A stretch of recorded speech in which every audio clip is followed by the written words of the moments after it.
Welcome to the NBA Coast to Coast podcast brought to you by thelines.com. Coming to you from the West Coast, Josh Lander, joined by Nate Weitzer. He's on the East Coast, and we're looking at 11 games in the NBA tonight, my friend. No more 4-game slates like we had on Tuesday. Still a great night from Nate, a little 3-1 there. I had my first 1-3 night, couldn't get to 500, but we're still rolling pretty well here in these best bets. We're going to bring those to you in this episode.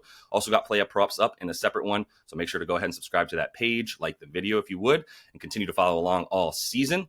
Nate, let's stay hot, kid. Let's get into your first best bet for the night.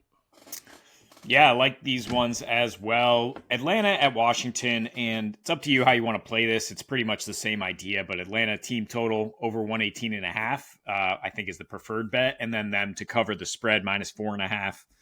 But I don't think Washington is going to necessarily keep pace here if Atlanta gets to 120, which they have pretty much consistently, because Kyle Kuzma's out, right? I mean, their offense is going to be pretty dismal. They're going to be playing a lot of rookies, second-year guys, and their defense actually was much worse without Kuzma last year. Part of that is just like understanding that they're not even remotely competitive, and just like because it's a trend with him sitting and other guys sitting as well as they continued to tank. But 123 defensive rating, went 2-10 without Kuzma last year. This year, they're allowing the fourth highest free throw rate, highest field goal percentage, allowing 125 points per game. I mean, I'm not telling you anything you don't know. The Washington Wizards defense is abysmal. But here's kind of the angle we're looking at with the Hawks, which is, of course, year two under Quinn Snyder, figuring out the offense a little more. Obviously, no DeJounte Murray, but no even DeJounte Murray replacement, Dyson Daniels, tonight. And so that maybe no DeAndre Hunter as well. Makes me really like Jalen Johnson props, which we can get into later. But it's going to continue the new kind of process for Snyder's club, which is like, look, a little less hoisting and a little more attacking, like a little more Trae Young ball inside the arc. So they've gone from 7th to 20th in three-point rate. They have the highest free throw attempt rate so far this season and 5th in assist to field goal ratio. So that's exactly how you can eat against Washington. There was a surprisingly low-scoring start when these teams played 2 nights ago, and Atlanta still got there, right?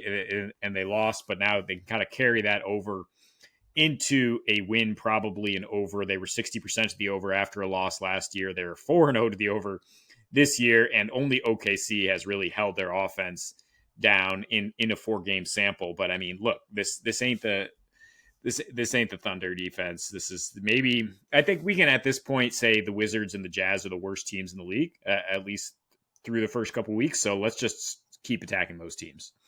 That seems fair.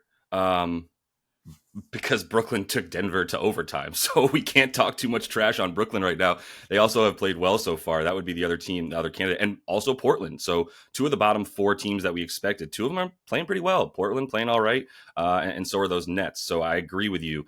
I'm also looking at a poo-poo game here, talking about the Hornets and the Raptors, and I think we're good for an over in this one. Still 224.5 is the total.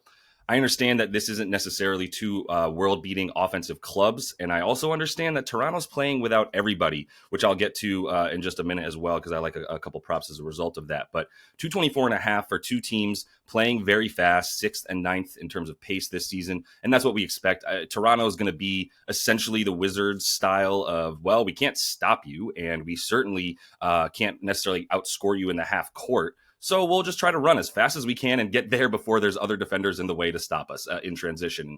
That's what I think they'll continue to do. Now, granted, they don't have IQ. They don't have Scotty Barnes. They still don't have Bruce Brown, and they still don't have Kelly Olynyk. 4 very important players on their team, 3 starters and the backup center, who is a very good facilitator for this offense as well, and Kelly O. So, yeah, I kind of wish Kelly O was in because his defense is terrible. But with that in mind, we've got Grady Dick.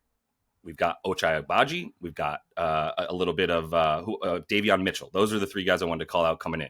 Davion Mitchell, obviously not helpful towards this total. I will say that.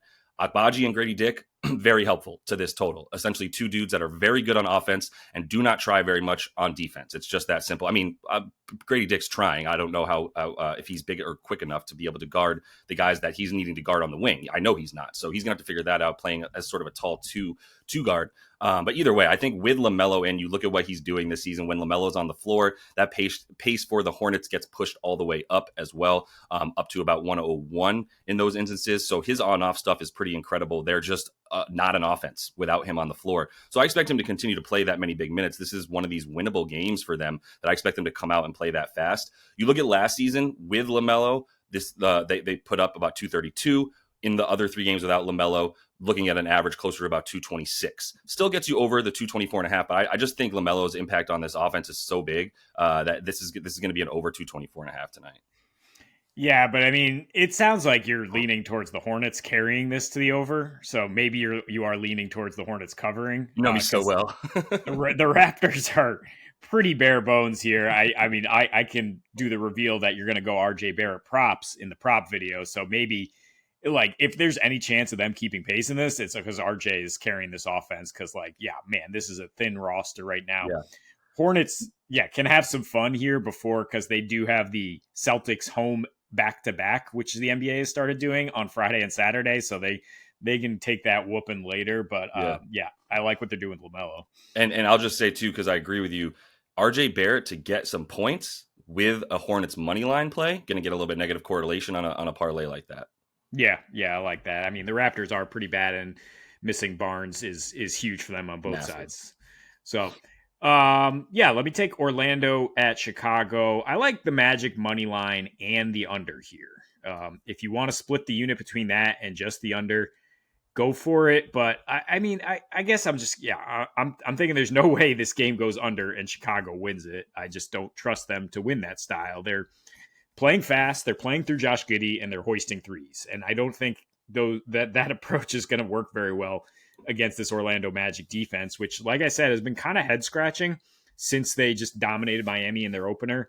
And maybe they're just due for some negative regression. Like Brooklyn, Memphis both shot 38% from 3. Then Indy shot 45% from 3 against this team, a team that was just absolutely elite guarding the three-point line and doing everything last year in a larger sample size. And so far, they've been limiting three-point attempts, but they've been a bit unlucky on those attempts. So, I mean, you look at Chicago now, second highest three-point attempt rate.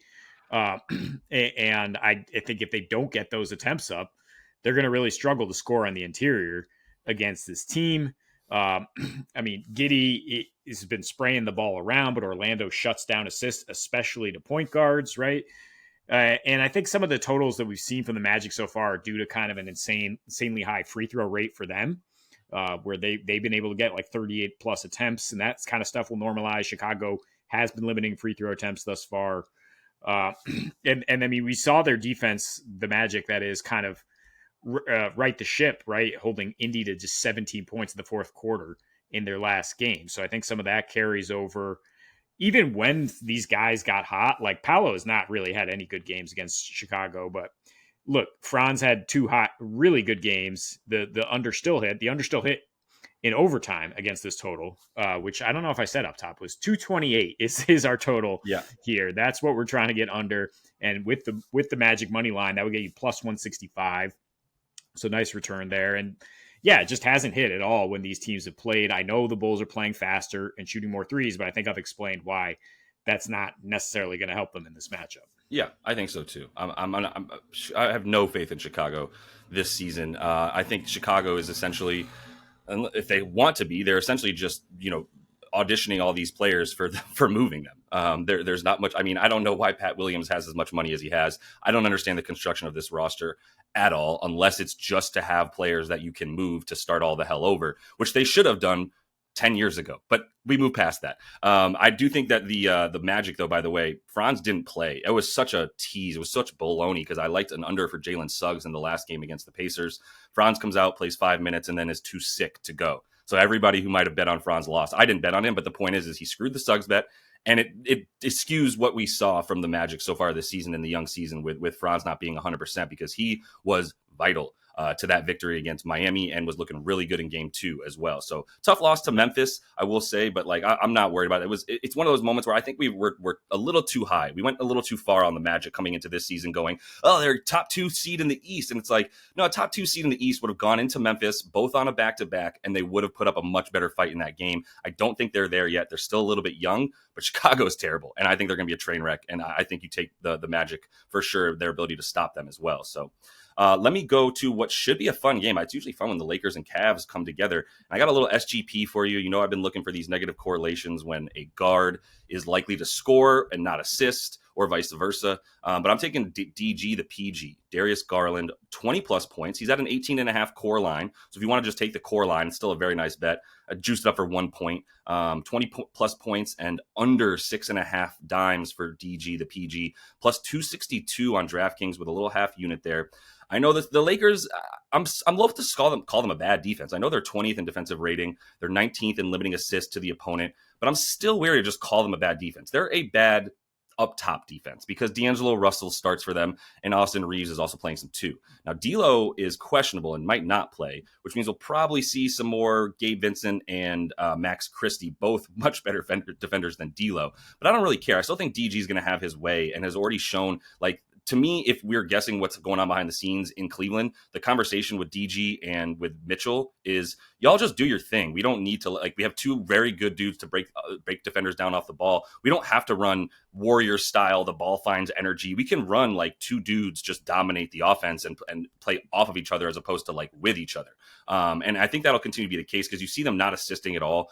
They are 21st in assist percentage. They're 10th in terms of the amount of unassisted field goals that they make. So they have the 10th highest percentage of their points coming off non-assist plays at all. A lot of one-on-one stuff, and then a good amount of assists at times to the bigs down low. If you look at DG and Donovan Mitchell, they're passing a little bit more off the drive. Like when on their drives, they're at about a 35% pass rate. Still not very high. 2 guys are still shooting the ball 7 out of 10 times when they drive into the lane. And that's the bulk of this offense is you guys go break the offense down and get into the lane and cause spatial issues on the outside afterwards if you can. But there's no Max Strus. So there's really nobody to kick it to. That was really their outlet besides each other off of driving to the basket and finding guys. It's a big reason why that assist percentage on their drives is down this season. They don't have guys to kick it out to quite as much. And so that 3-point shooting will continue. You see Sam Merrill in there for a reason. Sam Merrill is getting a lot of burn because of the struggles that they've had shooting. I still don't think that's enough to get a guy, Darius Garland, on the assist, especially because I think he'll have so much for him to get to the basket and score. And that's what we've seen from him this season, upping his shot total in the last 2 games and kind of realizing, oh, I need to score for us to win. And that's what he realized in the second half versus the Knicks. Stopped trying to find those dimes, found the scoring, and they end up pulling out that victory. Yeah, that was a good call last game. I mean, you must have been very happy to see him taking all those step backs and making them and be like, yep. Stay hot, and do not get any assists, which, yeah, you had the same negative correlation here. It's good because, I mean, AD is back on the Defensive Player of the Year campaign, right? It's not like he's going to get some easy dump downs to Mobley necessarily for finishes. Yeah, no real good 3-point shooting, and the Cavs spreading it out. Like you said, nobody has gotten to 7 assists for this team through 4 games, right? Including DG. So I think it's worth this plus money. Yeah, including Donovan Mitchell. There's probably like a really sexy play in here that I'll try to find for a small dart throw where it's like both these dudes to get points and neither of them to get assists. I think that's still possible, but that would be a dart throw, a little quarter unit, whatever. So that's all the time we have for you, though, in Best Bets. Make sure you are subscribed so you can check out the Play a Props video that we have as well alongside this each and every weekday moving forward. Until we see you next, happy betting.